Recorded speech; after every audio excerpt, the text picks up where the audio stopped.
ఈ మధ్య నువ్వు బాగా మారిపోయావు. ఫేస్ క్రీమ్ అయిపోతుంది, నేనే చేయను.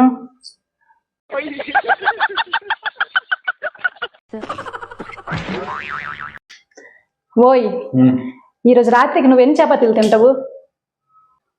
దొరికింది. ఈరోజు ఇంత సిగ్గు చపాతీలు చేస్తాను. నేను ఈరోజు 10 చపాతీలు తింటాను. సరే, 12 తీసుకురండి. 10 నీకు, 2 నాకు. సరిపోయారు ఇద్దరును. సాగుతుంది మీకు అలాగా. కార్తీక దీపంలో వంట లెక్క కూడా మెంట లెక్కిచ్చే పర్ఫార్మెన్స్ చేస్తుంది. పందికి ఎన్ని కాళ్ళు ఉంటాయి? 4. మరి నీకు 2 ఉన్నాయి.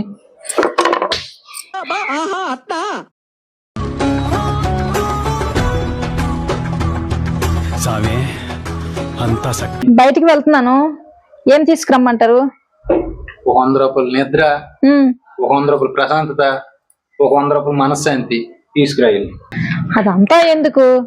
బీర్ కావాలా, బ్రాందీ కావాలా చెప్పొచ్చుగా. నిజమేనా? 3 బీర్లు తీసుకురావా? అలాగే. చాలు కదా. బీటెక్ పాస్ అయిన నా పరిస్థితే ఇట్లుంటే 10th ఫెయిల్ సార్ వాళ్ళిద్దరు. అలా పరిస్థితి ఏం సార్? అరే రవిశేఖర్, సిగ్గుపడకు. రైట్